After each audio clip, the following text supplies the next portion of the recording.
Hello everyone, good evening all of you.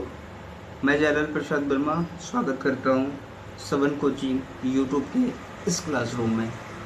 पिछले video में हमने बात किया था वर्ण विचार के बारे में, जिसमें हमने समझा था वर्ण क्या होता है और वर्ण से कैसे मतलब कि कोई शब्द बनते हैं। आज हम जिस टॉपिक्स पे बात करने वाले हैं वो है शब्द विचार। थोड़ा सा मैं बता दूं, वर्ण वर्ण को हम लोग मूल ध्वनि भी कहते थे। क्यों कहते थे मूल ध्वनि? क्योंकि उसके कोई खंड या टुकड़े नहीं होते थे। वर्ण किसे कहते थे? वर्ण वह सबसे छोटी इकाई है जिसके कोई खंड या टुकड़े ना हो। जैसे मैं छोटा सा एग्जाम्पल दिया था आपको शायद कमल या कलम का, जो भी हो, जिसमें हमने जोड़ के दिखाया था का, जोड़मा, जोड़ला, और उसके फिर कई टुकड़े किए थे। जैसे का के साथ आ मिला हुआ है, माँ के साथ आ मिला हुआ है, ला के साथ फिर आ मिला हुआ है, और टोटल इस प्रकार से कितने टुकड़े हुए थे? 6 टुकड़े। ये हमने पिछले वीडियो में देखा था। इस वीडियो में हम बात करने वाले हैं शब्द विचार के बारे में, जिसे इंग्लिश में कहते हैं एटमोलॉजी। फ्रेंड्स, सबसे पहले अपने नोटबुक में हेडिंग बनाइएगा शब्द विचार, और हमेशा की तरह फटाफट से नोट करेंगे कि इसमें हमको पढ़ना क्या क्या है। पहला चीज़ शब्द क्या है, और दूसरा चीज़ शब्द के भेद क्या है। ये दो टॉपिक्स हम लोग को पढ़ने इस शब्द विचार में। ओके, तो आप नोट डाउन कीजिएगा पहले अपने नोटबुक में। पहला क्या शब्द क्या है, और दूसरा यानी कि शब्द के भेद क्या है। जब भी आपके मन में ऐसा कोई सवाल आता हो कि राम, सोहन, मोहन, काम, गीता, रीता, ये सब जो है एक शब्द है, लेकिन इसे शब्द के क्यों कहेंगे और कैसे कहेंगे?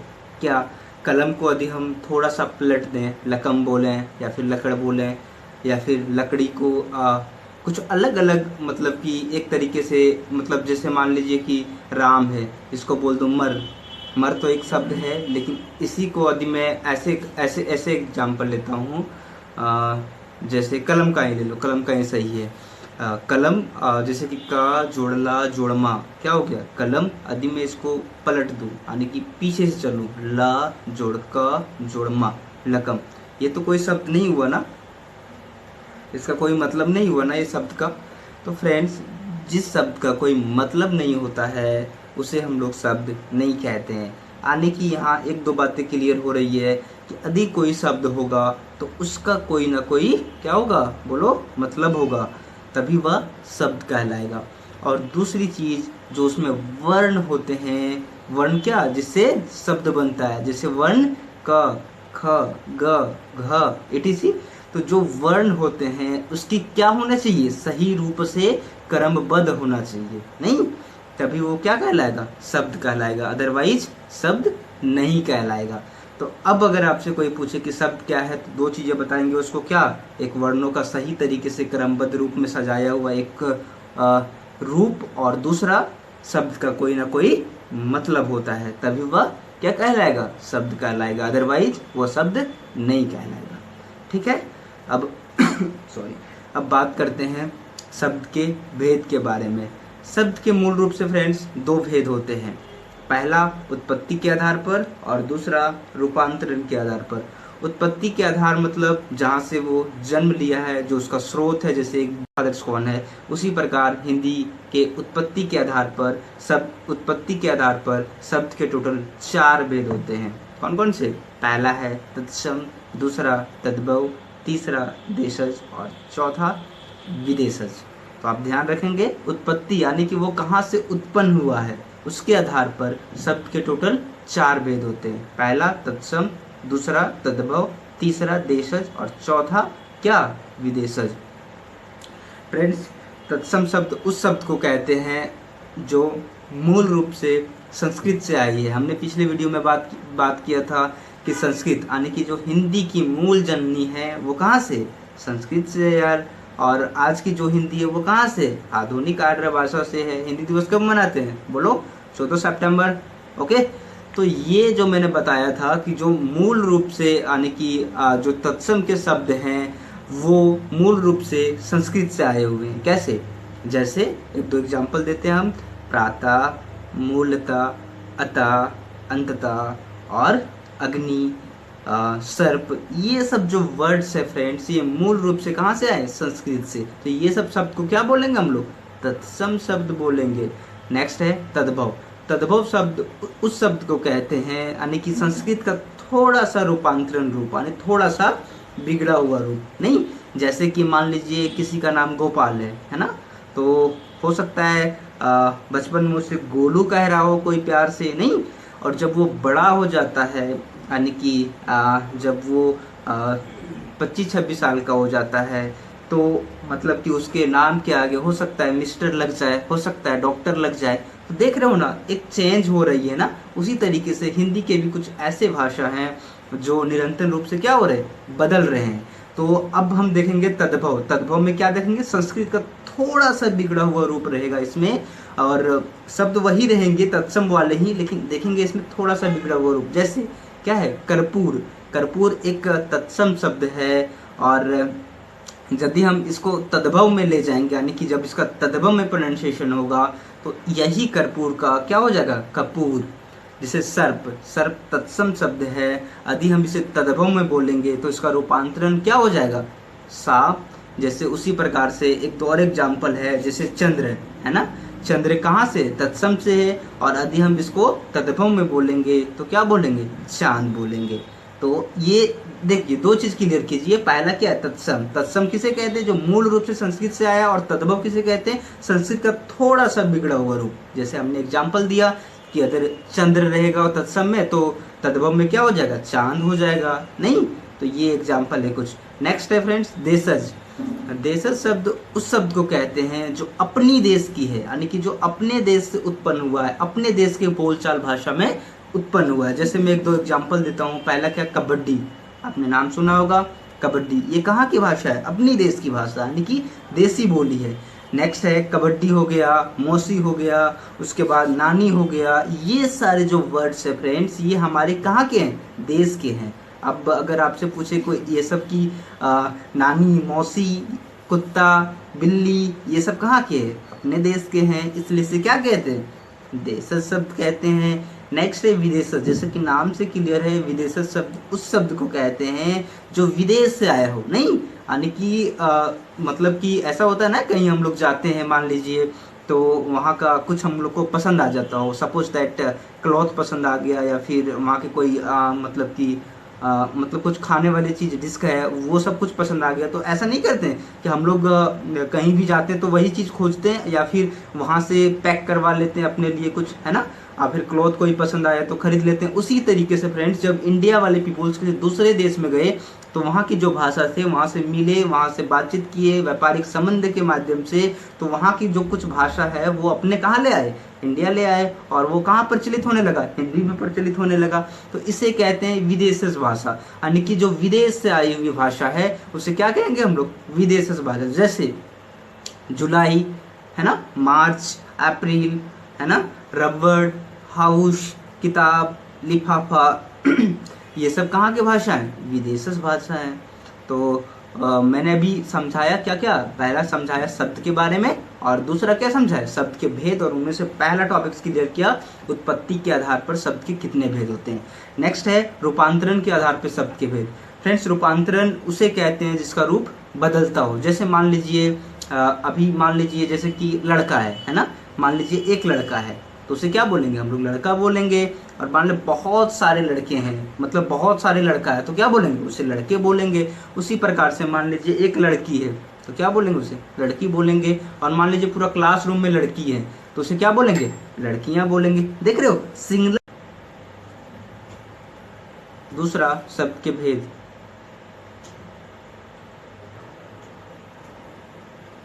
शब्द के दो भेद होते हैं। पहला उत्पत्ति के आधार पर, और दूसरा रूपांतरण के आधार पर।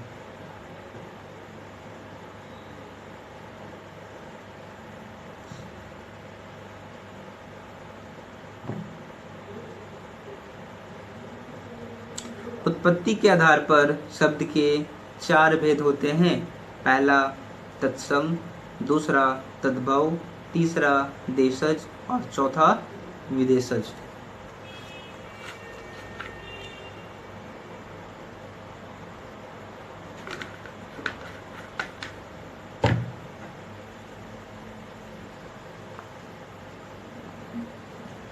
तत्सम हेडिंग डालिएगा। तत्सम शब्द उस शब्द को कहते हैं जो मूल रूप से संस्कृत से आई है, जैसे प्रातः, कर्पूर, सर्प आदि। तद्भव, नेक्स्ट हेडिंग तद्भव। तद्भव शब्द उस शब्द को कहते हैं जो संस्कृत का थोड़ा सा बिगड़ा हुआ रूप में परिवर्तित होता है, जैसे कर्पूर का क्या होगा कपूर, चंद्र का क्या होगा चांद, सर्प का क्या होगा सांप, etc।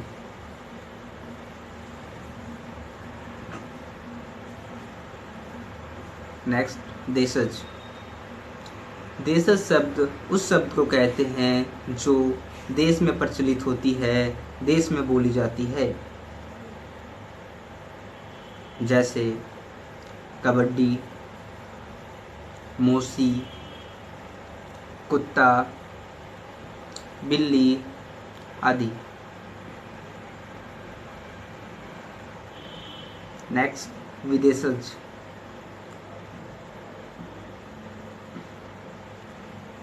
विदेशज शब्द उस शब्द को कहते हैं जो मूल रूप से विदेश से आई है, जैसे हाउस, जून, जुलाई, रबड़, नोट कर रहे हो ना, किताब, लिफाफा आदि।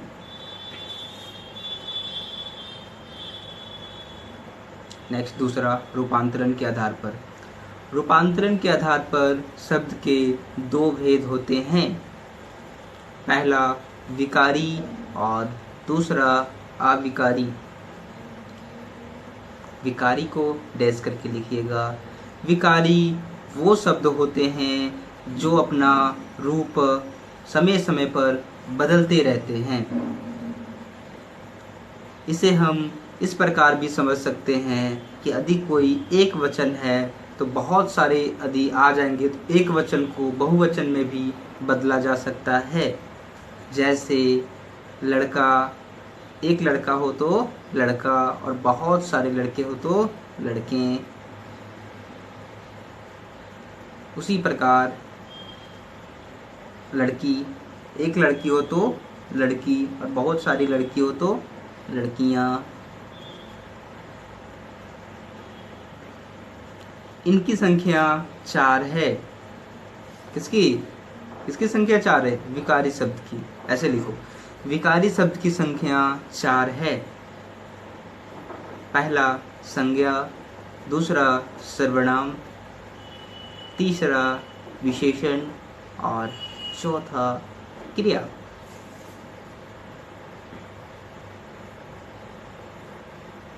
नेक्स्ट हेडिंग, अविकारी शब्द। अविकारी शब्द उस शब्द को कहते हैं जिसके रूप नहीं बदलते हैं, वो हर जगह एक ही तरीके से प्रयोग में लाए जाते हैं। जैसे एग्जाम्पल नोट करोगे, आगे, पीछे, ऊपर, नीचे, पास, है ना। जैसे एग्जाम्पल लिखोगे, मेरे पास एक बोतल है। अब इसे कहीं भी ले जाओ, ये नहीं बदलेगा।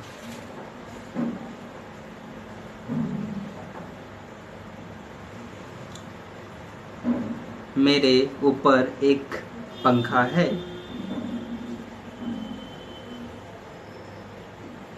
मेरे सामने एक फूल है आदि। नेक्स्ट लाइन नीचे थोड़ा लाइन करके लिखिएगा। अविकारी शब्द की संख्या 4 है। पहला क्रिया विशेषण, दूसरा समुच्चय बोधक, तीसरा संबंध बोधक और चौथा विस्मयादि बोधक। पहला क्रिया विशेषण, दूसरा समुच्चय बोधक, तीसरा संबंध बोधक और चौथा विस्मयादि बोधक।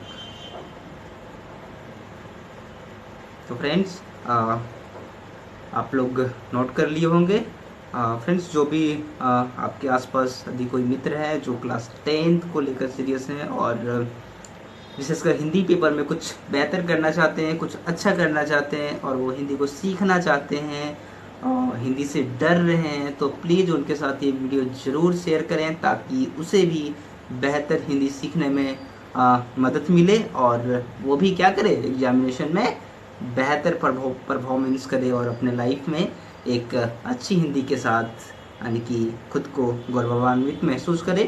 तो एक बार फिर से हमारी शुभकामनाएं आपके साथ हैं। खुश रहिए और स्वस्थ रहिए, है ना, और पॉजिटिव रहिए। कोविड पॉजिटिव नहीं, कोविड क्या नेगेटिव, लाइफ में पॉजिटिव रहिए। Okay, wish you all the very best. बने रहिए हमारे चैनल पे।